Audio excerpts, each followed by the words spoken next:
कल्पना के ऊपर भरोसा रखा है, आज इनके इस सपने के ऊपर इन्होंने भरोसा रखा है और आज यह एमसीएल का मिशन बन चुका है। दोस्तों, ये सारे किसान आज इस एमसीएल के मिशन का अहम हिस्सा बन चुके हैं और यह सब कुछ बनवा के लाने वाले इस महान व्यक्तिमत्व को आज मुझे इस मंच पर आमंत्रित करने का अवसर मिला है। यह मेरा सौभाग्य है। तो दोस्तों, दिल थाम के बैठिए। अब आपके सामने आ रहे हैं इस किसानों को राजा बनाने वाले, इस देश की जनता को और इस देश को फिर से एक बार सुजलाम सुफलाम राष्ट्र बनाने वाले, समाज हित के लिए अपने निजी सुखों का त्याग करने वाले ईंधन क्रांति के प्रणेता, एमसीएल के रचनाकार और शिल्पकार, सल्लागार, हम सभी के चहेते doctor Shyam Gholap sir. Thank you. दोस्तों नमस्कार, मैं डॉक्टर श्याम घोलप फिर से एक बार आपका इस ट्रेनिंग सेशन में स्वागत करता हूं। मैं आशा करता हूं कि आप सभी लोग स्वस्थ हैं और आप अपने साथ अपने परिवार का, यानी घर का परिवार और एमसीएल परिवार दोनों का ख्याल रख रहे हैं। मैं ये भी उम्मीद करता हूं कि आप सभी लोग 1 घंटा बहुत अच्छी एक्सरसाइज कर रहे हो, अपने हार्ट, अपने लंग को मजबूत कर रहे हो और अपनी इम्यूनिटी को बढ़ा रहे हो। तो चलिए शुरुआत करते हैं आज के टॉपिक से। दोस्तों, हमारी जो सभ्यता, संस्कृति के बहुत पहले, बहुत सालों पहले इंसान बाकी के जानवर जैसे ही रहता था, यहां वहां भटकता था, शिकार करता था और अपना गुजरान करता था। लेकिन एक वो चीज कि जिसकी वजह से इंसान एक जगह बस्ती करके रहने लगे, वो चीज थी एग्रीकल्चर। एग्रीकल्चर की खोज, वो चीज थी खेती, अपना कृषि, जिसकी वजह से इस इंसान को अनाज प्राप्त हुआ और वो एक जगह खेती करके रहने लगा और इसी समुदाय से निर्माण हुआ गांव। पूरी दुनिया में कहीं भी जाओगे आप तो बस्ती की कैसी शुरुआत हुई, गांव का कैसी शुरुआत हुई, तो इसका एक ही कारण है, वो है एग्रीकल्चर, कृषि।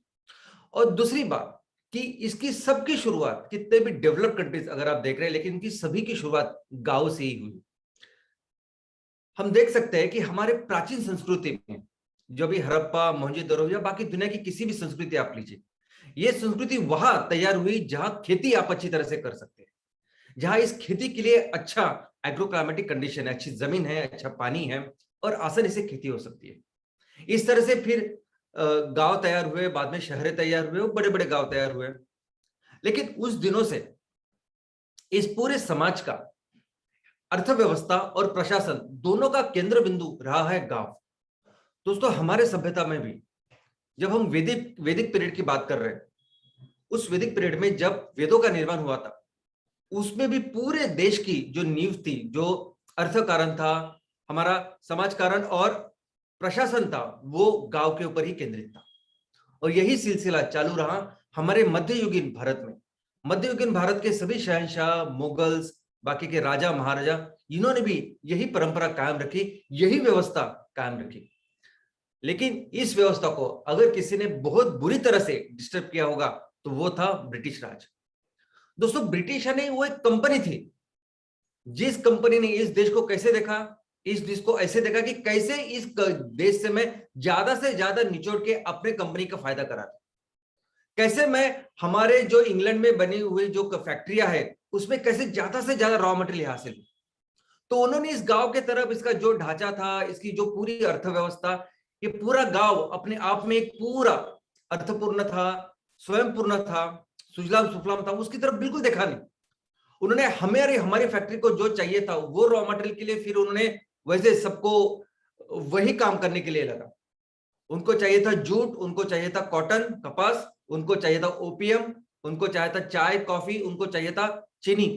बस यही इसी के जो एग्रीकल्चर वो उन्होंने कराने के लिए उनको कहा। हम कहते हैं कि अंग्रेजों ने कम्युनिकेशन, ट्रांसपोर्टेशन अच्छा बढ़ाया, उन्हें रेलवे की शुरुआत की। लेकिन दोस्तों, ये सिर्फ इसीलिए की ताकि ये सभी रॉ मटेरियल, ये सभी जो चीजें वो आसानी से अपने देश में लेके जा सकते थे। शायद हमें याद नहीं, लेकिन बिहार, मध्य प्रदेश, यूपी, उड़ीसा, यहाँ में बहुत बड़े बड़े हमारे बड़े बड़े सल्तनत हुआ करते थे, राजा महाराजा हुआ करते थे, बड़ी बड़ी हमारी इंटरनेशनल लेवल की यूनिवर्सिटीज वहां हुआ करती थी। लेकिन अंग्रेजों ने अपने फायदे के लिए इसको छोड़ अपने जो पोर्ट्स थे जो बंदरगाह थे, जैसे मुंबई, कलकत्ता, मद्रास, यहाँ के जहाँ से वो ज्यादा से ज्यादा रॉ मटेरियल लेके जा सकते थे और वहां तैयार किया हुआ माल वो यहाँ लेके आ सकते थे। बस इसीलिए उन्होंने इस सब चीज को डेवलप किया। दोस्तों हम देख सकते थे कि जो गांव अपने आप में पूरी तरह से अर्थव्यवस्था में स्वयं पूर्ण थे, वो गांव की पूरी व्यवस्था बदल के ये गांव, एक पूरा देश एक कॉलोनी बन गया। एक ऐसा कॉलोनी जो सिर्फ सर्व कर रहा था अंग्रेजों के फायदे के लिए। यहां तक कि यहाँ के हमारे किसान जो भी माल का उत्पादन करते थे वह उसके ऊपर इतना टैक्स उन्होंने बढ़ाया कि वो बहुत महंगा हो गया। लोगों ने उसको इंपोर्ट करना बंद किया और ऊपर से अपनी फैक्ट्री का सस्ता माल, अपनी फैक्ट्री का जो बना हुआ माल वो कंपलसरी यहाँ लोगों को बेचा करते थे। तो इस तरह उस गांव की पूरी जो अर्थव्यवस्था, पूरी व्यवस्था वो बर्बाद हो गई थी। 1947 में हमारा देश आजाद हुआ, लेकिन उसके पहले ही कुछ दिनों 50-60 साल से ही गांव का एडमिनिस्ट्रेशन कैसे अच्छा बेहतर हो, इसलिए अंग्रेज काम करने लगे थे। क्योंकि 1857 में जो उठाव हुआ, राष्ट्रीय उठाव हुआ, उसके बाद उनको एक समझ में आया कि हमें सिर्फ हमारे फैक्ट्री के साथ भी हमारे जो लोकल एडमिनिस्ट्रेशन है ना, उसके बारे में भी ख्याल रखना पड़े। और वहीं से शुरुआत हुई पंचायत राज की। आजादी के बाद सरकार ने कई कार्यक्रम का अमल बजावनी की, एग्जीक्यूट किया। उसमें एक इंपॉर्टेंट कार्यक्रम था समुदाय विकास कार्यक्रम और पंचवार्षिक योजना। लेकिन वो ये पूरा इसकी एग्जीक्यूशन करने का, इस पे अमल करने के बाद उनको पता चला कि अगर हमें देश को आगे आगे बढ़ाना है, देश को आगे लेके जाना है, देश की उन्नति करनी है, तो हमें फोकस करना पड़ेगा गांव के ऊपर। और गांव का ये सब जो कारोबार है, ये जो पूरा प्रशासन है, वो फिर से वो लोगों के हाथ में ही देना पड़ेगा, तभी जाके ये चीजें अच्छी तरह से चली। और इसी के साथ शुरुआत हुई स्थानिक स्वराज्य संस्था या पंचायत राज सिस्टम का। दोस्तों उन दिनों तो 80 से 90% लोग गांव में रहते थे। तो गांव की जो पंचायत राज व्यवस्था था वो बहुत इंपॉर्टेंट थी, जो हम लोग देखने वाले। आज तो हम लोग देख रहे हैं कि शहरों में भी ऑलमोस्ट उतने लोग रह रहे हैं। शहरों में लगभग 48 to 50% लोग अभी शहरों में, छोटे छोटे टाउन इसमें रह रहे हैं। वहां भी एक स्थानिक स्वराज्य संस्था है, वहां नगर निगम है, वहां म्यूनिसिपैलिटीज है, वहां म्यूनिसिपल कॉर्पोरेशन है, बड़े बड़े। और ये सभी स्थानिक स्वराज्य संस्था है, वो सभी वहां के लोग जो चुन के देते हैं, ऐसे लोगों के साथ अपना पूरा कारोबार, प्रशासन करते हैं। लेकिन गांव की जब हम लोग बात करें तो हमारा पूरा जो देश है वो बनता है राज्यों से, और राज्य बनते हैं जिलों से। तो इस जिले का जो प्रशासन था वो, उसकी नींव रखी गई इस पंचायत राज सिस्टम से।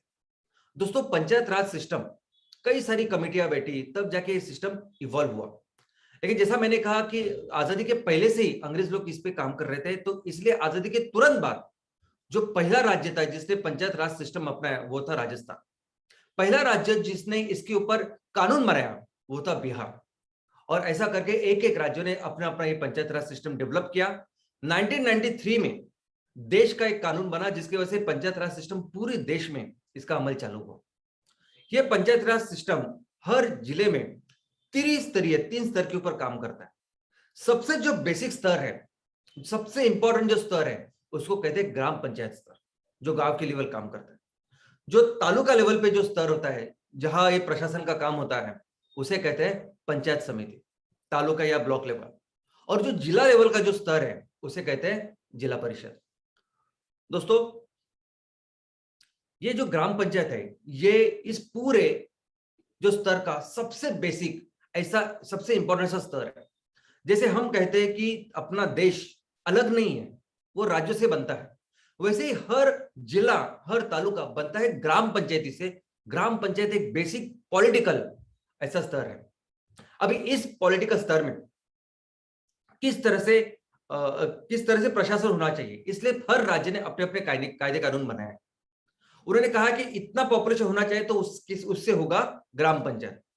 तो पहले था 2000, 1000, अभी तो कई सारे राज्यों में 500 लोग इकट्ठा, 500 का पॉपुलेशन हुआ तब वो ग्राम पंचायत बनता है। तब इस 500 के पॉपुलेशन में 1 गांव हो सकता है, 2 गांव हो सकते हैं, 3 गांव हो सकते हैं। लेकिन इसमें ये प्राइमरीली एक पॉलिटिकल ऐसा सबसे बेसिक यूनिट है। इस गांव में होती है ग्राम सभा। ग्राम सभा यानी उस गांव में रहने वाले, उस ग्राम पंचायत में रहने वाले सभी लोग मिलके उनकी होती है सभा।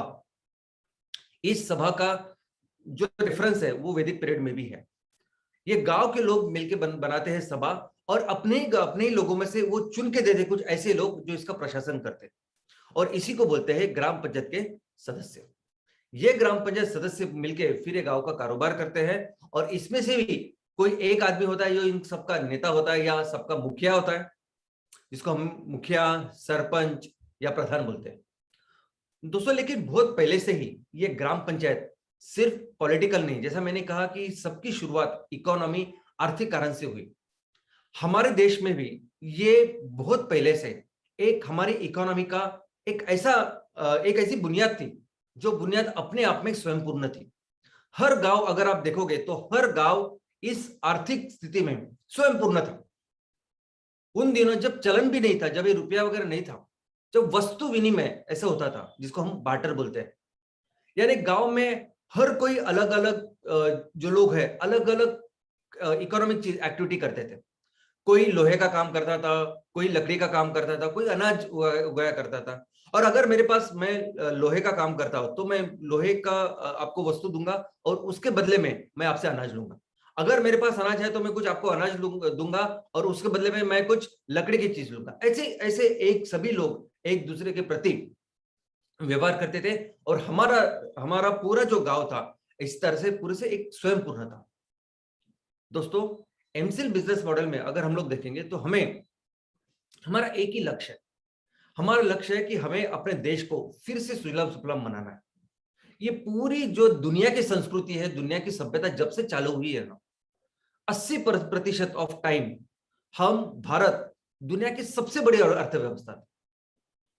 2/3 तक इतनी बड़ी अर्थव्यवस्था, इतनी बड़ी जीडीपी हमारी सिर्फ थी पूरी दुनिया में। और इसका एक ही कारण था कि कुदरत ने हमें इतना सब कुछ दिया है। ये कुदरत, ये एग्रीकल्चर, ये इतनी स्ट्रांग हमारी थी कि जिसकी वजह से हमारी अर्थव्यवस्था दुनिया में नंबर 1 ऐसी अर्थव्यवस्था थी। तो आज जो हमारा मिशन है, आके हमें अपने देश को फिर से उस मकाम तक, उस स्थान पर लेके जाना है, तो हमें फिर से एक चीज के ऊपर फोकस करना पड़ेगा, और वो है ग्राम पंचायत। क्योंकि जिसके वजह से अपनी अर्थव्यवस्था इतनी मजबूत थी, फिर से हमें बेसिक पे जाना पड़ेगा, फिर से हमारे गांव को उस वैसे अर्थव्यवस्था में मजबूत बनाना पड़ेगा, उसको सुजलाम सुफलाम बनाना पड़ेगा। और इसीलिए हमने हर ग्राम पंचायत के ऊपर एक प्रोजेक्ट का निर्माण किया है जिसका नाम है एमसीएल विलेज प्रोजेक्ट। और हमारे पूरे इस बिजनेस मॉडल में, इस पूरे फैमिली में सबसे अहम, सबसे इंपॉर्टेंट अगर कोई प्रोजेक्ट है तो वो है यह एमसीएल विलेज प्रोजेक्ट। जैसा हम कहते हैं कि हमारा तहसील का अगर आपका कोई नाम है तो वो तहसील कुछ अलग जगह या अलग एंटिटी नहीं है, वो तहसील बनता है आपके सभी ग्राम पंचायतों से। वैसे ही दोस्तों आज तहसील लेवल के हमारे जो एंटरप्रेनर है, तहसील लेवल के जो हमारे स्टार्टअप्स है, मैं आपको बोलना चाहूंगा कि आपकी एक कंपनी नहीं है स्टार्टअप। अगर आपके तहसील में अगर 80 ग्राम पंचायत है, अगर 100 ग्राम पंचायत है, 120 ग्राम पंचायत है, तो दोस्तों आपके एक तालुका में 120 कंपनियां हैं, 120 प्रोजेक्ट्स है, 120 अलग अलग बिजनेस यूनिट्स हैं, और हर कोई जो बिजनेस यूनिट है वो अलग अपने इसमें स्वतंत्र, इंडिपेंडेंट ऐसा बिजनेस यूनिट है जिसको हमें इंडिपेंडेंटली सक्सेसफुल करना है। तो तालुका में ये मत समझिए कि हमें एक पूरे तालुका को मिलकर 100 टन की या 200 टन की फैक्ट्री करनी, नहीं। तो हर ग्राम पंचायत में हमें जिस एमवीपी का निर्माण हम लोग कर रहे हैं, जिस प्रोजेक्ट का निर्माण कर रहे हैं, उसको सक्सेसफुल करना है, तब जाके हम सुजलाम सुफलाम कहलाएंगे। तो कैसे एग्जैक्टली हम लोग करेंगे? तो एक ही तरीका होता है। अभी इस गांव को कुदरत ने इतना कुछ दिया है, जितने रिसोर्सेस हमारे पास है दुनिया में, वो दुनिया में किसी दूसरे देश के पास नहीं। बस इस रिसोर्स को, इस संसाधनों को हमें डेवलप करना है, तब जाके इन गांव को हम लोग डेवलप कर पाएंगे। सबसे इंपॉर्टेंट पहला जो रिसोर्स है वो है जमीन, ये मिट्टी। दोस्तों मैं आपको बता दूं कि हमारे जैसी मिट्टी पूरी दुनिया में कहीं नहीं है। अमेरिका हमसे 3 गुना बड़ा है, चाइना हमसे 3 गुना बड़ा है, लेकिन जितनी खेती की योग्य जमीन हमारे पास है वो दुनिया में किसी के पास नहीं। ये जमीन, जिस जमीन की हम लोग बात कर रहे हैं, आज किसी जमीन पे कुछ खेती हो रही है, किसी जमीन पे नहीं हो रही है, लेकिन ये सभी जमीन बहुत महत्वपूर्ण है, बहुत जरूरी है, बहुत इंपॉर्टेंट है, बहुत इंपॉर्टेंट रिसोर्स है जो दुनिया में किसी के पास नहीं है। और हमें ये देखना है कि कैसे हर हर एकड़ हर इंच के जमीन को हम लोग डेवलप कर पाए। दोस्तों हो सकता है कि आपकी जो फैक्ट्री तहसील की जो 100 टन 200 टन 500 टन आउटपुट की फैक्ट्री लगने के लिए आपको पर्याप्त नेपियर ग्रास कुछ ग्राम पंचायतों से कुछ गांवों से मिल जाए। और हमारे देश में ऐसी व्यवस्था है कि कहीं भी जाइए, आप नॉर्थ ईस्ट से लेके आप साउथ कहीं भी जाइए, लेकिन आपको पर्याप्त अपनी फैक्ट्री चलाने के लिए आपको जितना रॉ मटेरियल चाहिए उतनी जमीन उतनी खेती हर जगह आपको मिले। लेकिन हमारा वैसा नहीं, हम लोग सोच रहे हैं कि हर ग्राम पंचायत में कोई भी तरह की जमीन हो। देखो हर ग्राम पंचायत में अगर ऑन एन एवरेज हम देखें तो 650 हेक्टर यानी 1625 एकड़ इतनी जमीन है। तो सोचिए ये सभी जमीन ये जो हम लोगों ने तैयार किए, ये बहुत मेहनत करके तैयार की। इसके ऊपर जो मिट्टी है उसको बहुत साल लगे, उसके बाद ये मिट्टी तैयार हुई है। और बहुत मेहनत करके बहुत पैसे खर्च करके ये हमने तैयार किया, ऐसा हमें सोचना पड़ेगा। कुदरत ने जो हमें अभी रेडीमेड दिया है, लेकिन सोचिए कितनी मेहनत करी, ये बहुत इंपॉर्टेंट रिसोर्स है। कुछ ऐसी ग्राम पंचायत हो सकती है कि जहां ऐसी प्लेन लैंड नहीं है, वहां सिर्फ ऐसे पहाड़ है, लेकिन जो प्रोडक्ट्स जो एग्रीकल्चर प्रोड्यूस इस पहाड़ पे होगा वो प्लेन पर नहीं होता है। अगर आपको चाय की कॉफी की अगर आपको कल्टीवेशन करनी है तो वो सिर्फ ऐसे पहाड़ पे ऊपर होगा। अगर आपकी जमीन है समुद्र को लग के रेत उसमें ज्यादा है तो उस रेत में वो नारियल के पेड़ बहुत अच्छे होंगे। कुछ ऐसे प्रोडक्ट है वो बाकी के नॉर्मल जगह पे नहीं होंगे। जम्मू कश्मीर में जो फल होंगे वो बाकी की जगह पे नहीं होंगे। वहां जो एनिमल हस्बेंड्री होगी बाकी की जगह पे नहीं होगी। तो अपने ग्राम पंचायत में जो जमीन है वह कुछ ना कुछ अपनी विशेषता है, उसको हमें देखना पड़ेगा। और हमारे पास तो सभी ऑप्शंस है। हमारे पास तो हम लोग देख सकते हैं कि हम लोग सिर्फ ईंधन के बारे में नहीं तो ऑर्गेनिक की जो भी चीज रहेगी उसको हम लोग उसको तैयार कर सकते हैं, उसके प्रोडक्ट्स तैयार कर सकते हैं और पूरी दुनिया में दे सकते हैं। हम लोग एक पेट्रोकेमिकल के जो आज प्रोडक्ट्स है उसको 100% हमको रिप्लेस करना है। और उसको रिप्लेस करके bio rubber, bio plastic, bio paint, ऐसी सब चीजें हमें करनी है जो फिर से हमारी खेती से आने वाली है। तो आज हमारे यहाँ जो 1625 एकड़ जमीन है उस पर हम लोग क्या कर सकते हैं, ऐसे कई सारे ऑप्शन आज हमारे सामने हैं जो हमें करने हैं। इतना ही नहीं तो एनिमल हस्बेंड्री, दोस्तों हम पूरी दुनिया में अपना देश एक ऐसा देश है कि जहां रहने की योग्य सबसे अच्छी कंडीशन है। चाहे वो आदमी लोग हो, इंसान हो, चाहे वो जानवर हो, सबके लिए सबसे अच्छी रहने वाली अगर कोई भूमि है तो भारत भूमि है। तो कई सारे ऐसे गांव होंगे कि जहां हम लोग अच्छी तरह से ये पशुपालन का बिजनेस कर सकते हैं, दूध का कर सकते हैं, मधुमक्खी का कर सकते हैं और इस तरह से हमारी जमीन का उपयोग कर सकते हैं। तो हमारा एक ही मकसद होना चाहिए, एक ही लक्ष्य होना चाहिए कि ये 1625 एकड़ जो जमीन है जो हर तहसील में हर ग्राम पंचायत में हमें अवेलेबल है, उसको कैसे ज्यादा से ज्यादा उससे उत्पादन ले और हमारे किसानों को ज्यादा से ज्यादा उत्पादन दे। देखो मैं एक प्रैक्टिकल चीज आपको बोलता हूँ। अब मैं मुंबई में रहता हूँ, मुंबई में कई सारे ऐसे लोग हैं जो ऑफिस में काम करते हैं, जो मल्टीनेशनल कंपनी में काम करते हैं, लेकिन उनको हमेशा लगता है कि अपनी खुद की जमीन हो, अपनी खुद की खेती हो। तो वो मेहनत करके पैसे जोड़ के वो बंबई के बाहर या अपने गांव में, बंबई के बाहर की बात करता हूँ, एक ऐसी छोटी सी वो जमीन का टुकड़ा लेते हैं और ऐसे जमीन का टुकड़ा कि जहां वो थोड़ी सी खेती करे, अपना घर बनाए, ऐसा कुछ। और ऐसा जमीन का टुकड़ा जो सिर्फ बारिश में आपको एकदम ग्रीन नजर आएगा, हरा नजर आएगा, और बाकी के पूरे दिन वो पूरा सूखा होता है।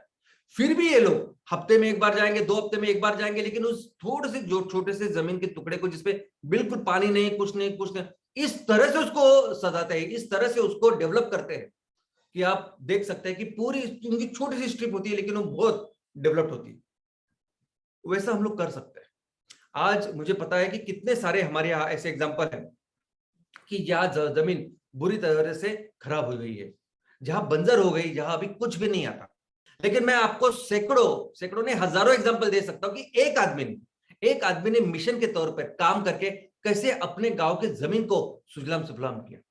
अभी यही एग्जांपल मैं आपके सामने रखता हूं कि डॉक्टर लाल सिंह साहब है, एक औष्णिक विद्युत प्रकल्प, अगर आपने देखे होंगे तो जहां कोयले से ये विद्युत निर्मित की जाती है, बहुत बहुत बहुत ज्यादा प्रदूषण होता है, बहुत ज्यादा पैमाने में राख तैयार होती है और राख इतनी फैलती है आजू बाजू गाँव में पानी में कि वो पूरी बंजर जमीन हो जाती है। तो ऐसी ही एक बंजर जमीन अभी आप देखोगे सामने है आपके। सिर्फ 2 साल पहले ऐसी बंजर जमीन थी और 2 साल के बाद काम करने के बाद वो जमीन कैसी हो गई वो जरा आप देखिए। ऐसे हजारों एग्जाम्पल मैं आपको दे सकता हूं। तो दोस्तों हमारे गांव में अगर कोई भी ऐसा आपको नजारा दिखाई देता है कि जमीन बिल्कुल कल्टीवेशन में नहीं है, कुदरत ने इतना कुछ दिया है कि बहुत जल्दी हम ऐसी जमीन को विकसित कर सकते हैं और इससे कुछ उत्पादन हमारे किसानों को, भाइयों को दे सकते हैं। लोग, दूसरा बहुत महत्वपूर्ण जो असेट है या रिसोर्स है वो है लोग। काफी सारे लोगों का ऐसा कहना है कि नहीं, इतनी सारी आबादी जो है वो आबादी हमारे लिए बहुत बड़ा प्रॉब्लम है। मैं समझता ही नहीं ये प्रॉब्लम है। हमारा भारत देश पहले से इतना समृद्ध है कि कितने सारे लोग, कई सारी आबादी हमेशा यहाँ से ज्यादा ही होती है। पूरी दुनिया से सबसे ज्यादा आबादी हमारे देश में ही होती है, क्योंकि इसमें कंडीशन ऐसे कि जहां ज्यादा से ज्यादा लोग रह सकते हैं। और बाहर से जो भी लोग आए अंग्रेज छोड़ के, सभी लोग यहाँ के बस गए ना। लेकिन ये लोग अभी हजारों साल से जब यहाँ रह रहे हैं, उन्होंने अपनी अपनी विशेषताएं डेवलप की है। ये हमारे पूरे बिजनेसेस के लिए हर जगह बहुत बहुत कंट्रीब्यूट कर सकते हैं। बहुत बड़े पैमाने में हम रोजगार निर्मित तो होगी, उनको रोजगार मिलेंगे, लेकिन उनके साथ ये बहुत अच्छा कंट्रीब्यूट कर सकते हैं हमारे बिजनेसेस को। कैसे? तो दोस्तों जैसा मैंने कहा, अगर आपने सुना होगा तो 12 बलूतेदार ऐसी एक सिस्टम थी। हर गांव में हर कोई फैमिली वो किसी न किसी एक चीज में माहिर था, एक्सपर्ट था, अपनी सेवा देता था। लेकिन आज की तारीख में ये सब जो चीजें वो हजारों सालों से जो करते आ रहे हैं, उसको बहुत महत्व, डिमांड प्राप्त हुई है। क्यों? क्योंकि जो पेट्रोकेमिकल के प्रोडक्ट्स है, जिसके कचरे की वजह से पूरा जो इकोसिस्टम है, पर्यावरण का संतुलन है, वो पूरी तरह से खराब हो चुका है।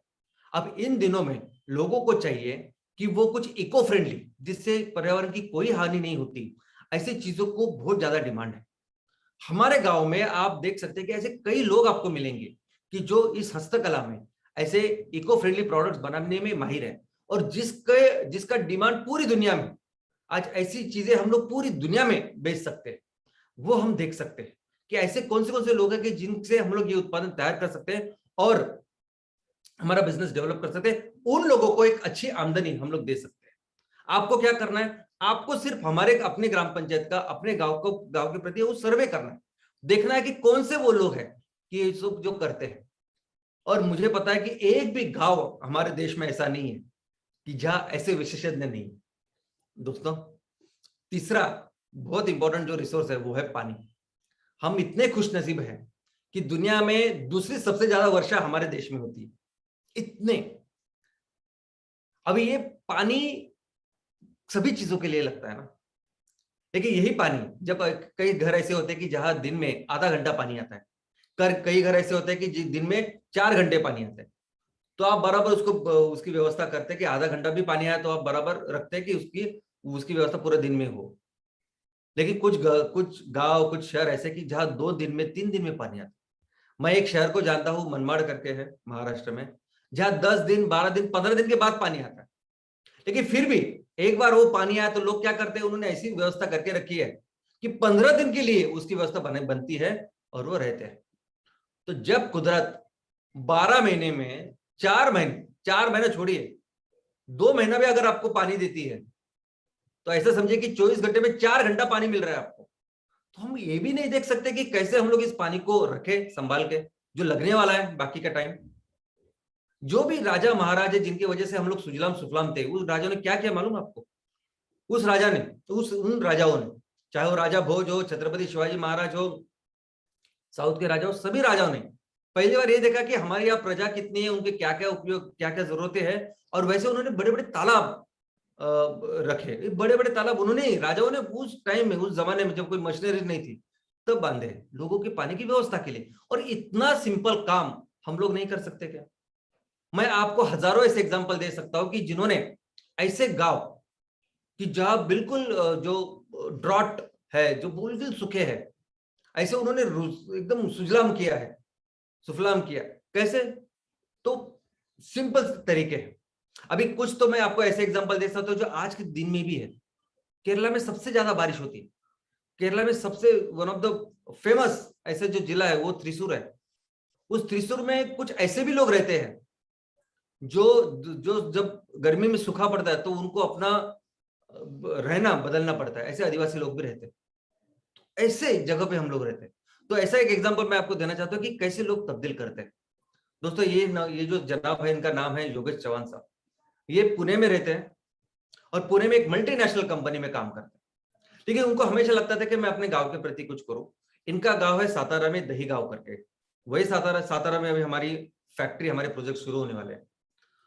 तो दोस्तों उनको लगा कि कैसे मैं अपने गांव को इस पानी से बाहर निकालूं, इस सूखे से बाहर निकालूं। और सिर्फ 2017 में इन्होंने चालू किया।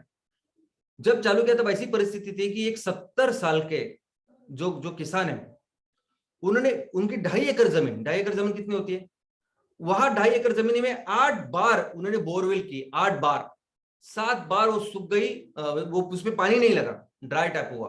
और 8वीं बार जो पानी लगा वो तुरंत सूख गया। ऐसी परिस्थिति में इन्होंने काम किया। सबसे पहले तो वो वहां नहीं रहते थे, लोगों का ध्यान आकर्षित करने के लिए उन्होंने वहां का जो शमशान था वहां थोड़ा सा काम किया, और लोगों को साथ मिलके जो कुछ पैसे लगते थे उस काम के लिए, वो यहाँ से वहां से CSR या कुछ चंदा विंदा इकट्ठा करके उन्होंने काम किया। और आज ये 3-4 सालों में अगर आप देखोगे, सिर्फ 3 साल में, तो वहां इतना पानी है, हर कुएं को पानी है, हर तालाब को पानी है, जमीन में अच्छी तरह से पानी है, और वो गांव इस पानी की वजह से समृद्ध बन गया। दोस्तों, हर ग्राम पंचायत में हमारा टर्नओवर कम से कम 5 करोड़ का हो सकता है। ऐसी इतनी कैपेबिलिटी, इतना पोटेंशियल आज हमारे हर गांव में है, हर ग्राम पंचायत में। 5 करोड़ का माल हमारे किसान तैयार कर सकते हैं और बेचेंगे, यानी हम लोग ही खरीदेंगे। तो दोस्तों सोचिए कि उसमें अगर कुछ खर्चे अभी करने हो, कुछ करने हो, तो आसानी से ये सब कर सकते हैं। हर गांव पानी में सेल्फ सफिशिएंट हम लोग कर सकते हैं। और एक इंपॉर्टेंट जो रिसोर्स है वो है ये मौसम, ये सूरज की रोशनी। दोस्तों ये सबसे इंपॉर्टेंट है। इसलिए मैं बोलता हूँ कि ज्यादा से ज्यादा जीव हमारे यहाँ, हमारे देश में रहते हैं, क्योंकि यहाँ कुदरत बनाया ही इस भूमि को ऐसे है। यहाँ तक कि हमारे पास जो पश्चिमी तट और पूर्व तट पे जो समुद्र है, उस समुद्र के पानी का टेम्परेचर, उस समुद्र के पानी के अंदर का जो इकोसिस्टम है, पर्यावरण इतना अच्छा है कि दुनिया में सबसे अच्छी मछली हमारे यहाँ तैयार होती है। क्या आप जानते हैं जितने भी मछली हम लोग एक्सपोर्ट करते थे, वो पूरी मछली कौन लेता था? जापान। वो जो देश, खुद जापान वो द्वीप समूह है, द्वीप है, बेट है, चारों ओर उसके समुंदर है, और वो हमसे मछली ले रहा है। क्यों? क्योंकि उस मछली की क्वालिटी अपनी ऐसी थी। लेकिन पिछले 15 साल से अभी उसने लेना बंद किया है, क्योंकि आप अभी इतनी गंदगी, इतना पोल्यूशन हमारे अभी पानी में हो चुका है कि वो पूरा पोल्यूशन, वो पूरे केमिकल्स अभी मछली में भी आ गए हैं। तो दोस्तों ये सब काम जब हम अपने गांव की तरफ फोकस करेंगे, जब हमें प्रदूषण कम करेंगे, ये इसका उत्पादन बेटर करेंगे, तो इसको तो पूरी दुनिया में डिमांड है। रोड मैप दोस्तों, आपको तो कई सारे ऐसी चीजें, जब आप गांव में जाएंगे तो आपको कई सारे ऐसी चीजें दिखाई देंगी जिसको हम लोग डेवलप कर सकते हैं। आपको सिर्फ पहले ये करना है कि जिस ग्राम पंचायत के आप उद्योजक हो, पहले तो उस ग्राम पंचायत के बारे में आपको एक अपना विजन तैयार करना है। आपको देखना है कि ये जो मेरा गांव है, उसको 5 साल के बाद, 10 साल के बाद MCL के साथ मिलकर जब हम लोग बिजनेस डेवलप करेंगे तो कैसा लगेगा, मेरे भविष्य का कैसे चित्र दिखेगा। चाहे वो स्कूल हो, चाहे वो हेल्थ की व्यवस्था हो, रोड्स हो, जो भी आपको लगता है, जैसे भी लगता है कि आपको पानी में, इलेक्ट्रिसिटी में स्वयंपूर्ण होना चाहिए, वो कैसे होगा, उसका भविष्य का चित्र निर्माण कीजिए। मुझे ये बताने में आपको बहुत गर्व महसूस हो रहा है कि आज हमारे साथ जो भी MCL विलेज के एंटरप्रेन्योर्स है, जो उद्योजक है, वो इतने जबरदस्त हैं, इतने अच्छे हैं, यानी आप सोच नहीं सकते, इतने बड़ी बड़ी संस्थाएं उनकी है, राजनीति में वो लोग हैं, ऑफिसर्स है क्लास 1, रिटायर्ड बहुत बड़े बड़े ऑफिसर्स हैं, जिन्होंने ग्राम पंचायत का प्रोजेक्ट लिया है, इसलिए क्योंकि तालुका अवेलेबल नहीं है।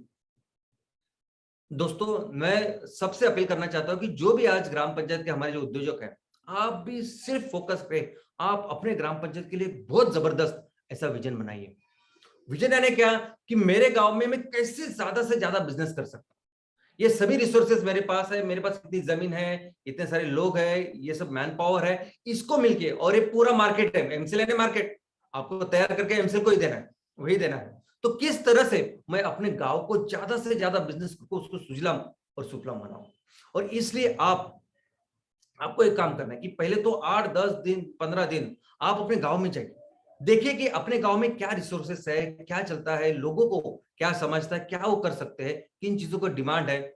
और इसके बारे में एक बार अपने लोगों से साथ बात कीजिए, देखिए, उसके बारे में सर्च कीजिए, किताबें पढ़िए।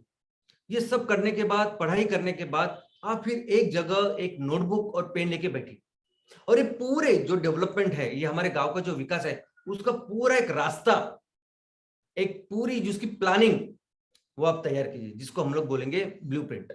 कि मेरे गांव में अगर मुझे शुरुआत करनी है तो मुझे इससे करनी पड़ेगी, इस आदमी को पहले जाके मिलना पड़ेगा, ये काम जो है वो बेहतर होगा। इस तरह से 1 2 3 4 इस तरह से आप अपना एक ब्लूप्रिंट बनाइए।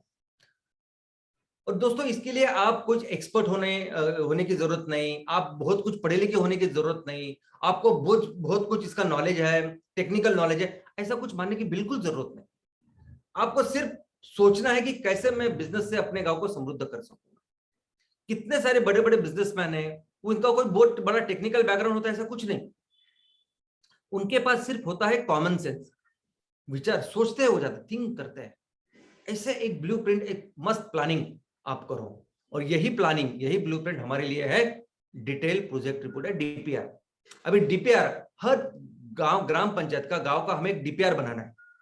लेकिन जरूरी नहीं है डीपीआर यानी आप जो देखते हो इंटरनेशनल लेवल पे, नेशनल लेवल पे अलग अलग बड़े बड़े कंपनी के डीपीआर, टेक्निकल, डिफिकल्ट, जो समझने में बहुत मुश्किल होता है, ऐसे डीपीआर, ऐसा कुछ ज्यादा करने की जरूरत नहीं। हमारे लिए ग्राम पंचायत का डीपीआर यानी क्या? हमारे लिए ग्राम पंचायत का डीपीआर यानी हम हमारे गांव में कितना बिजनेस कर सकते हैं, बस। जब मेरे पास एमसीएल का सपोर्ट है, यही लगने वाली सब फैक्ट्री है, तो इनके साथ मिलकर मैं अपने गांव में कितना बिजनेस कर सकता हूं, बस ये सोचना, उसका लेखा जोखा यानी डीपीआर। और हम ऐसी चीज से शुरुआत करेंगे कि जो चीज से आपका नाम एस्टैब्लिश हो, जिस चीज की वजह से आपके प्रति सभी गांव वालों का जो निष्ठा है, जो विश्वास है, वो दृढ़ हो जाए। और आज की तारीख में सबसे अहम अगर कोई चीज है वो है ईंधन, फ्यूल। हमारे गांव में जब रिक्शा हम लोग सीएनजी पे ऊपर कन्वर्ट करेंगे, जब गांव के जो चूल्हे हैं, वहां के चूल्हे हम एलपीजी को रिप्लेस करके हमारे गैस के ऊपर चलाएंगे, या गांव में कुछ ऐसी चीजें होती है जो बहुत महत्वपूर्ण होती है, लोगों को बहुत जरूरी होती है, चाहे कुछ स्कूल हो, चाहे वो कुछ समाज मंदिर हो, चाहे वो शमशान हो, कोई भी ऐसी चीज, और जहां बिल्कुल लाइट की व्यवस्था नहीं है, वहां आप अपने गैस में तैयार किए हुए जनरेटर से, अपने अपने गैस से जो बिजली बनेगी, उससे बिजली का निर्माण कर सकते हो। उससे कितना नाम, कितना अच्छा आपका गांव में हो सकता है। और ऐसे ही हमें तैयार करना है अपना ब्रांड, अपना विश्वास, और ये बहुत जरूरी है। लोगों को पहले ही दिन, मैं हमेशा बोलता हूं कि हमें तो इतने सारे प्रोडक्ट्स बेचने हैं, यानी कल ये पूरे पेट्रोकेमिकल के जो चीजें हैं, यानी सुबह हम लोग जो ब्रश करते हैं ना, वो प्लास्टिक का ब्रश, उसको भी रिप्लेस करके जो भी चीज आप खाते हो, पहनते हो, डालते हो, चप्पल तक, हमें सब चीजें ऐसी तैयार करनी जो हमारे खेतों से आएगी और जिस पर्यावरण का ख्याल रखेगी। तो बेचना तो बहुत कुछ है, करना तो बहुत कुछ है, रॉ मटेरियल बहुत कुछ करना है, लेकिन उसके लिए पहले जो विश्वास का निर्माण करना है, वो विश्वास तैयार होगा इस ऐसे ईंधन के साथ, इस पहले प्रोडक्ट के साथ। लेकिन सबसे इंपॉर्टेंट चीज, सबसे सबसे यानी मैं तो बोलता हूं इस पूरे बिजनेसेस में गांव को अगर हमें सुजलाम सुफलाम करना है, तो सबसे महत्वपूर्ण चीज, सबसे सबसे सबसे सबसे सबसे इंपॉर्टेंट चीज अगर कुछ है तो वह है सैटरडे सेशन। सैटरडे सेशन यानी हफ्ते में एक दिन आपको अपने गांव के लिए एक मीटिंग लेनी। मेरे गांव को मैं कैसे समृद्ध बनाऊंगा, कैसे सुजलाम सुफलाम बनाऊंगा, कैसे यहाँ रोजगार बढ़ाऊंगा, लोगों को कैसे ज्यादा अच्छा इनकम दूंगा, उसके बारे में आपको हफ्ते में एक दिन, एक बार 1 घंटे की मीटिंग लेनी है, जिसको हम लोग बोलते हैं सैटरडे सेशन। और जरूरी नहीं कि आप शनिवार को करो, आप सोमवार को करो, मंगलवार को करो, बुधवार को करो, गुरुवार को करो, शुक्रवार को करो, रविवार को करो, जो दिन आपको लगता है सही है, जिसमें लोगों को फुर्सत होती है, जहां गांव का जो मार्केट है, मार्केट का दिन हो सकता है, ऐसी कोई भी चीज, और एक एक फिक्स्ड जगह और फिक्स्ड टाइम, आपको हर हफ्ते ये काम करना है। और इसका बिजनेस के साथ कोई लेना देना नहीं, अभी आपने शुरुआत की है ना एमसीएल विलेज प्रोजेक्ट के साथ, तो पहले इमीडिएटली पहले हफ्ते से इसकी शुरुआत करो। फैक्ट्री लगेगी, फैक्ट्री आएगी, माल बेचे जाएंगे, आपके वो बिजनेस भी हो गए, सब कुछ होगा, लेकिन आप आज से शुरुआत करके हमेशा के लिए उसको चालू रखना है, पूरी जिंदगी इसको चालू रखना है। हर हफ्ते एक एक दिन उस गांव के लिए 1 घंटा देना है। और जरूरी नहीं कि हर हफ्ते आप ही मीटिंग करो, आप ही बताओ, कोई भी आके बात कर सकता है। वहां 10वीं में अगर कोई लड़का पहला है, लड़की पहली आई, वो की बात कर सकती है। वहां हमारे कॉलेज के युवा वो बात कर सकते हैं, कोई यंग एंटरप्रेन्योर बात कर सकते हैं, कोई सरकारी अधिकारी बात कर सकता है। वहां से कोई जो बड़े ऑफिशियल्स है या बड़ा कोई भी उस गांव से रहते, जो अभी उस गांव में नहीं रहता, बाहर कहीं रहता है, फिर भी वो आके बात कर सकता है, जो हमारे गांव से जुड़ा हुआ है। दोस्तों, इसमें इतनी ताकत है। जब आप एक काम करोगे ना, 3 महीने 6 महीने के बाद आपको पता नहीं कि आपकी इज्जत कितनी बढ़ेगी उस गांव में। और पहले में एक आदमी आएगा, 2 आदमी, कोई जरूरत नहीं, कोई चिंता नहीं। पहले से बहुत सारे लोग आएंगे, कोई चिंता नहीं, आप उसकी चिंता ही मत करो। एक आदमी रहेगा तो भी चलेगा, आप ही अपना काम चालू रखो, आपको पता नहीं 3 महीने 6 महीने के बाद क्या होगा। अब इसी हफ्ते हमारे एक जगह पे ऐसे सैटरडे सेशन हुआ, वो एमवीपी यानी ग्राम पंचायत लेवल पे किया। इतना अच्छा, अभी जैसे मैंने आपको ये बताया है, इस तुलजापुर में ही एक हमारे ग्राम उद्योजक ने इतना अच्छा सैटरडे सेशन किया, और उसका विषय था धूम्रपान। धूम्रपान क्यों नहीं करना चाहिए, बस धूम्रपान के ऊपर उन्होंने आधा घंटा 1 घंटा उन्होंने वो लेक्चर सब कुछ बातें बताई। वो इतने प्रभावी थे, इतना फायदा हुआ उसका, कि उसके तुरंत बाद 5-6 लोगों ने उनको बोला कि सर, आज से हम लोग इस धूम्रपान को हाथ नहीं लगाएंगे। इतना पावर होता है, यानी ये बिजनेस से कई आगे ये सैटरडे सेशन की चीज है। मैं तो कहता हूं ये सैटरडे सेशन यानी ऐसा समझे कि जैसे हम लोग जैसे शुक्रवार को मस्जिद जाते हैं, रविवार को चर्च जाते हैं, गुरुवार को मंदिर जाते हैं, वैसे एक प्रार्थना है जिसको हर हफ्ते हमें करना है कि कैसे हमारे गांव को हम लोग इसको आगे बढ़ाएंगे। और बिल्कुल इसमें कोई भी खंड या इसमें कोई भी रुकावट नहीं आनी चाहिए। और दोस्तों, इसमें कई सारे ऐसे हमारे लोगों के जो सवाल है, जो कुछ क्वेरीज है, जिनके बारे में आज आपको बताना चाहूंगा। सबसे पहला सवाल तो ये आता है कि लोग ये पूछते हैं कि 10,000 मेंबर आज हर तालुका में हमारे हैं। कई सारे लोगों ने तो अभी 10,000 के आगे निकल गए, क्योंकि एक कारवा इतना बहुत बढ़ता जा रहा है कि लोग अभी खुद से आ रहे हैं और हमारे संगठन का मेंबर हो रहे हैं। तो इतने सारे लोग, 10,000 नहीं, 15,000 20,000 लोग अगर नेपियर घास की खेती करेंगे, अगर आप एक हर आदमी के पीछे अगर 1 एकड़ भी पकड़ो तो इतनी सारी जमीन होती। तो इतने सारे जमीन का आप नेपियर घास लोगे क्या? इतना बायोमास इतना हम लोग तैयार करेंगे, मेहनत करेंगे, आप लेंगे क्या? कैसे लेंगे आप इतना सब कुछ? आपकी फैक्ट्री तो 100 टन की है। तो दोस्तों, आप इसको किसी भी दूसरे अपने जो एग्रीकल्चर का प्रोड्यूस है उसके साथ कंपेयर ही मत कीजिए। आप जो अभी प्याज आलू जो उगाते हैं ना, उसके साथ बिल्कुल इसको कंपेयर मत कीजिए कि वो बहुत ज्यादा बढ़ने के बाद प्याज जो 50 रुपए का बिकता है वो 5 रुपए भी कोई लेता नहीं, बात, और हमारा खर्चा भी नहीं आता और ऐसा सब हो जाता है। वैसे ये बिजनेस नहीं है। आज जिस चीज का आप निर्माण कर रहे हो ना, वो है ईंधन, ऑयल एंड गैस। और आपको मालूम है आज की तारीख में कितना जरूरी है? क्या आपको पता है कितना भयंकर संकट पूरी दुनिया के सामने है? क्या आपको पता है कि दुनिया में जो 10 न्यूज अगर आप देखो, 10 न्यूज, उसमें से 9 न्यूज सिर्फ और सिर्फ ये ग्लोबल वार्मिंग की है। आज जो मैं आपको भी आप भाषण दे रहा हूं, वहां अमेरिका में सबसे बड़ा तूफान आया जिसकी वजह से पूरा पानी बाढ़ आ चुकी है वहां। और एक जगह बाढ़ आ चुकी है और उसी अमेरिका में दूसरी जगह बहुत बड़ी आग लग चुकी है। जैसे पहाड़ गिरते हैं ना, लैंडस्लाइड होते हैं, हमारे यहाँ उत्तराखंड में होते हैं, महाराष्ट्र में होते हैं, वैसे लैंडस्लाइड अभी चाइना में हो रहे हैं बहुत बड़े पैमाने। रशिया में बाढ़ आ रही है, बाढ़ है। तो देखिए आप हर जगह, यानी आप ऐसा मत सोचिए कि पिक्चर में जैसे होता है ना कि एक ही दिन में सब कुछ तबाह हो जाता है, वैसे एक दिन में नहीं होता, लेकिन हर दिन हो रहा है। आप सोच नहीं सकते कि 3 4 5 साल के बाद क्या हो सकता है। हमारे देश में भी जो हो रहा है आप देख ही रहे हैं ना। तो जो चीज हम लोग ये तैयार कर रहे हैं, ये दवा है, दवा। अगर इसको सबको रुकाना है, बंद करना है, फिर से हमारी इस धरती को या पर्यावरण को बचाना है, तो यही अपनाना पड़ेगा। ये जो ऑयल एंड गैस हम लोग ले रहे हैं, ये फॉसिल सीएनजी से लेके सब कुछ, ये नहीं चलेगा। हमको तो अपने देश में ही करना ही है, लेकिन बाकी के दूसरे देश को भी देना है दुनिया को। ये जैसे कोरोना की वैक्सीन है, दवा है ना, वैसा ही है। तो आप उसकी चिंता ना करें कि कितना माल तैयार होगा, कितना करेंगे, उसका हम लोग क्या करेंगे, लेकिन हर ग्राम पंचायत में कितना करना है उसका हमने एक तरीका सोच के रखा है। हर ग्राम पंचायत में हम जितनी जमीन आपकी अवेलेबल है उससे 15 से 20%, यानी 100 हेक्टर इतने जमीन पे हम लोग बायोमास करेंगे, नेपियर ग्रास करेंगे। अब यो क्यों? क्योंकि हर गांव में हर जगह एक जैव विविधता है। जंगल में शेर भी रहता है, चूहा भी रहता है, सांप भी रहता है, हाथी भी रहता है, सब कुछ रहता है ना, और सब अपनी अपनी जिंदगी जीते हैं। ऐसा होता है कि सिर्फ शेर ही होता है, ऐसे नहीं होता है ना। हर जगह एक बैलेंस होता है, और इस बैलेंस, ये जो प्रकृति के नियम है उसके साथ चलना बहुत जरूरी है। वैसे हम लोग काम करेंगे।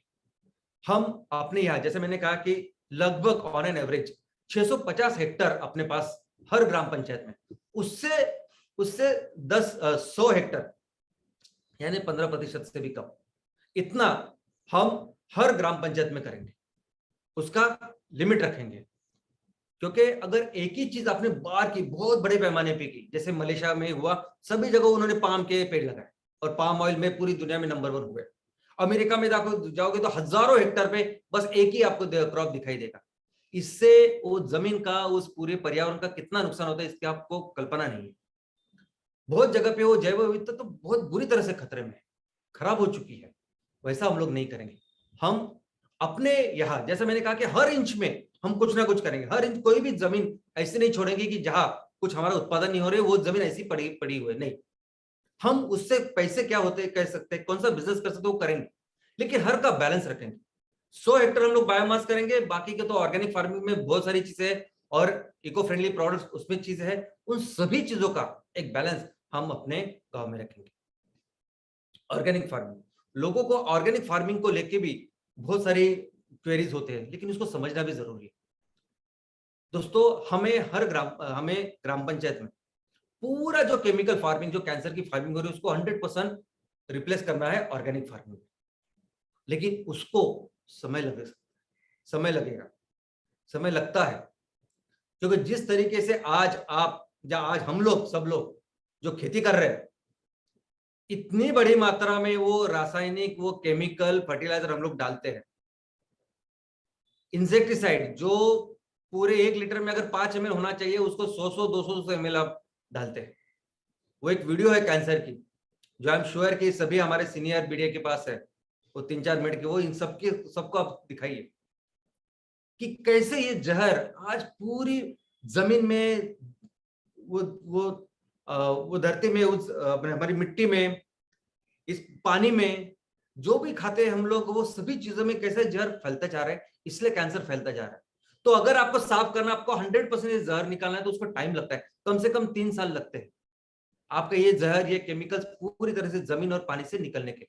लेकिन हो सकता है कि जिस तरह से हम लोग खेती कर रहे हैं, यानी एक बार आपने पानी डाला अपने खेतों में, तो जब तक बाहर का बाजू वाला बोलता नहीं कि बाबा तेरा पानी मेरे खेतों में आ रहा है, तब तक आप वो बोर बंद नहीं करते, और उसमें इतना सारा केमिकल्स होता है। तो दोस्तों, हो सकता है कि इसके लिए 4 साल 5 साल लग सकते हैं। हो सकता है कि इस 4-5 सालों में आपकी उत्पादकता भी कम होने वाली है, क्योंकि हम लोग उस जमीन को साफ करें। मशीन का कैसे ओवरऑलिंग करते हैं, हम लोग कैसे भी श्रावण का उपवास कर रहे हैं कि जो कुछ प्रॉब्लम सिस्टम, को सिस्टम साफ हो जाए। वैसे ही अपने इसकी भी जरूरत है ना। कितने सालों से हम लोग इस केमिकल्स की खेती कर रहे हैं, लेकिन हम लोग देखेंगे कि कैसे उस कम इसमें भी ये 3-4 सालों में जैसे कम कम उत्पादन भी आपको मिलते रहेंगे, ऐसे उत्पादन लेंगे हम लोग जिसको मार्केट में वैल्यू है, और उससे कुछ अच्छे पैसे हम लोग किसानों को दे पाए। मशीनरीज, क्या हमारे पास मशीनरी होगी? क्या एमवीपी में कौन सी मशीनरी होगी? उसकी क्या लिस्ट होगी? इक्विपमेंट की क्या होगा? तो दोस्तों, एक आप समझिए, एमवीपी का क्या रोल है, क्या करने वाला है। तो एमवीपी हमारे गांव को बढ़ाने वाला, आगे लेके जाने वाला एक इंजन है। एमवीपी एक ग्रोथ सेंटर है। एमवीपी हमारे किसानों को क्या करना चाहिए, क्या नहीं करना चाहिए, मार्गदर्शन करने वाला केंद्र है, एक ट्रेनिंग सेंटर है। या हम लोग बताएंगे कि देखो, एक नेपियर घास है, ऐसे उगाना है, ऐसे आप करिए, ये पशुपालन ऐसे होगा, आप इसको करिए, ये ऑर्गेनिक फार्मिंग ऐसी होगी, आप इसको करिए। ऐसा एक एमवीपी सेंटर है। एमवीपी वो सेंटर है कि जहां हम लोग कहते हैं कि हर किसान, हर फैमिली अपने आप में एक उद्योजक है, एंटरप्रेनर है, और वो अपना बिजनेस ज्यादा से ज्यादा कैसे बढ़ाए, ये सपोर्ट करने वाला वो सेंटर है। क्योंकि अगर मेरे ग्राम पंचायत, मेरे गांव में ये एमवीपी है और मेरे पास इतनी जमीन है, नहीं है, मुझे ये हस्तकला आती है, नहीं आती, जो भी है, तो कैसे मैं अपने आप को डेवलप करूं, कैसे मैं अपने फैमिली का इनकम बढ़ाऊं, कैसे मेरी जमीन से ज्यादा इनकम मुझे मिले, इसके ऊपर इसको प्रमोट करने वाला काम है हमारा एमवीपी। हमारे गांव में बहुत सारी ऐसी चीजें कि जहां रिसर्च की जरूरत है, जहां नूतनीकरण की जरूरत है, इसका भी हमारा सेंटर है एमवीपी। एमवीपी हमारा एक बिजनेस डेवलपमेंट का सेंटर है। सिंपल, हमारे गांव में बिजनेस अच्छी तरह से डेवलप करना है, जो जिसका केंद्र बिंदु, जिसका फोकस है अपना खेडूत, अपना किसान, उसको लोग कैसे ज्यादा से ज्यादा बिजनेस हम लोग करें हर एक इंच से, उसका सेंटर है एमवीपी। इसीलिए ये मत आप सोचिए कि अगर हम लोग हर ग्राम पंचायत में बोलते हैं कि 100 से 150 टन, 150 टन उससे ज्यादा भी, क्योंकि इतनी उत्पादकता है नेपियर घास की, 100 हेक्टेयर भी आपने करे तो कितना ज्यादा, तो 150 टन अगर हर दिन आपके एमवीपी में आएगा तो कैसे होगा, वो कैसे काम करेंगे हम लोग। तो आपका सेंटर सिर्फ बिजनेस ग्रो करने का सेंटर है। वो जो रॉ मटेरियल, चाहे वो नेपियर ग्रास हो, चाहे वो दूसरा ऑर्गेनिक की फार्मिंग हो या बाकी कुछ हो, ये सभी चीज, वो सब फैक्ट्री प्रोसेसिंग, वो सब देख लें, वो अलग होगा आपसे, एमवीपी से। ये हमारी एक स्कूल है, एक वर्शिप सेंटर है कि जहां हम लोग आगे जिंदगी में तरक्की करने वाला एक सेंटर होने वाला है। जीरो वेस्ट ग्राम पंचायत, इसको भी लेके लोगों को लगता है कि कचरा, हमें पूरे सभी गांव को कचरा मुक्त करना है। बहुत बहुत बहुत राइट, करेक्ट। हमें हर गांव को कचरा मुक्त करना है, सिर्फ सॉलिड ही नहीं, लिक्विड, गैसेस, सभी तरह के कचरे। मैं आपको कचरे के बारे में भी एक बहुत अच्छा प्रेजेंटेशन दूंगा और बताऊंगा कि कचरा क्या होता है। और 100% हम लोग पूरे गांव को कचरा मुक्त करेंगे। लेकिन दोस्तों, ये हमारी सोशल एक्टिविटी है, बिजनेस नहीं है। जैसे हमें हर गांव में स्कूलों को अच्छा करना है, हर गांव में बिजली लानी है, हर गांव में जो मेडिकल फैसिलिटी उसको बेटर करना है, स्पोर्ट्स के लिए काम करना है। लेकिन ये कब, ये सब सोशल काम है, ये कब होंगे, जब हम अपने बिजनेसेस प्रॉपरली स्ट्रांग करेंगे। बिजनेस के बाद करने वाला जो सोशल सामाजिक काम है, उसमें से एक आता है जीरो वेस्ट। ये बात अलग है कि हम हर तरह से कचरे से आज ईंधन बना सकते हैं, कोई भी कचरा। लेकिन हमारी जो फैक्ट्रियां है, हम जो अभी ईंधन बनाना चाहते हैं, वो ईंधन कचरे से नहीं बनेगा। आप फोकस कीजिए कि हमें किसानों से नेपियर घास उठाना है, उसको लगाना है और उसको रॉ मटेरियल करके हमारे फैक्ट्रियों में सीएनजी का, पीएनजी का निर्माण करना है। ये कचरे का बिल्कुल, ये कचरा हमारे लिए बिल्कुल रॉ मटेरियल नहीं। यानी जिस गांव में, जिस ग्राम पंचायत में हम लोग बोल रहे हैं कि हमें 150 टन, 100 टन, 150 टन हर दिन बायोमास चाहिए, आई मीन करने वाले हम लोग, वहां अगर आप कचरे में जाएंगे तो आपको 500 किलो यानी आधा टन, इतना भी कचरा नहीं मिलेगा बिजनेस के लिए। तो आप, तो पहली बात तो ये कचरा और कचरे से ये सीएनजी बनेगा, ये बात बिल्कुल बोलनी नहीं है, बतानी नहीं है, अभी जरूरत ही नहीं उसकी। एक बार अपने बिजनेस के ऊपर फोकस कीजिए, उसके बाद तो आपके यहाँ सिर्फ गीला ही नहीं, सूखा, किसी भी तरह का कचरा, उसका हम लोग देखेंगे क्या करना है, कैसे हमारे गांव को कचरा मुक्त करना है। लेकिन अपना बिजनेस एक अलग है और ये जो सोशल चीज है वो अलग है। इनकम, दोस्तों इनकम के बारे में भी आपको ये समझना है कि कोई भी अगर इन्वेस्टमेंट करता है और उसमें से 20% अगर साल को मिलता है तो बहुत अच्छी इनकम होती है। और अगर 1.5 लाख किसी ने दिया है तो उसके अगर 20%, 30,000 रुपए अगर महीने को मिले तो इससे अच्छी बेहतर इनकम नहीं हो सकती। हमें बायोमास फार्मिंग के लिए 250 रुपए पर टन आपके इस सेंटर को मिलने वाले हैं, तो आप ही कैलकुलेट कीजिए। और करियर, दोस्तों दुनिया में कई सारे ऐसे एग्जांपल्स हैं जो अंतरराष्ट्रीय लेवल के ऊपर महान हस्ती बने, सिर्फ और सिर्फ उन्होंने गांव में कुछ तो चीज की, गांव से उन्होंने चालू किया। ऐसे हजारों एग्जांपल है, मैं जो आपको दे सकता हूं कि जिन्होंने अपने गांव के ऊपर फोकस किया, गांव अच्छा काम किया, वहां जो कंट्रीब्यूट किया उसमें से वो अपने देश के प्रति, अपने पूरे दुनिया में उनका नाम हो गया। और ऐसे कई सारे एग्जांपल हमारे सामने हैं। देखिए मैं तो इतना ही बताना चाहूंगा कि आज अगर आप अपने गांव के ऊपर फोकस करेंगे, अच्छा काम करेंगे, तो हमारे पूरे एमसीएल के परिवार में जो कुछ आपको लगता है कि मुझे ये करना है, ऐसे करना है, फैक्ट्री होनी है, मैं इस पोजीशन में जाना चाहता हूँ, वो आप किसी भी पोजीशन पे जा सकते हो अगर आप अच्छे फोकस करके अपने गांव के ऊपर काम करते हो। कोई भी फैक्ट्री अगर आपको जो चाहिए उस पोजीशन पे जा सकते हैं आप हमारे कंपनी के सीईओ बन सकते हैं, ऐसे लेवल पे जा सकते हैं, ऐसी व्यवस्था आज हमारे पास है। तो दोस्तों, मैं चाहता हूं कि आप इस बात को अच्छी तरह से समझें कि हमारा एक ही फोकस है, गांव। वो फोकस पहले से था, उसी की वजह से हम लोग इतने साल पूरी दुनिया में नंबर 1 इकोनॉमी थे, और आज भी अगर फिर से जाना है तो हमें हर ग्राम पंचायत को अलग अलग समझ के उसको अलग अलग सक्सेसफुल करना है। सिर्फ मेरी 100 टन की 200 टन की फैक्ट्री कैसी लगेगी उसकी चिंता मत कीजिए, हर गांव को हमें समृद्ध बनाना है, चाहे वो पहाड़ हो, चाहे वो समुद्र के किनारे हो, चाहे वो रेगिस्तान हो। कुछ ना कुछ बिजनेस एक्टिविटी है जो हम लोग डेफिनेटली हमारे गांव में करेंगे, ज्यादा से ज्यादा अपने किसानों की, अपने खेडूत की, लोगों की हम लोग इनकम बढ़ाएंगे और हमारे गांव को सुजलाम सुफलाम करेंगे। तो आप सभी को बहुत बहुत शुभकामनाएं इसके लिए। Thank you.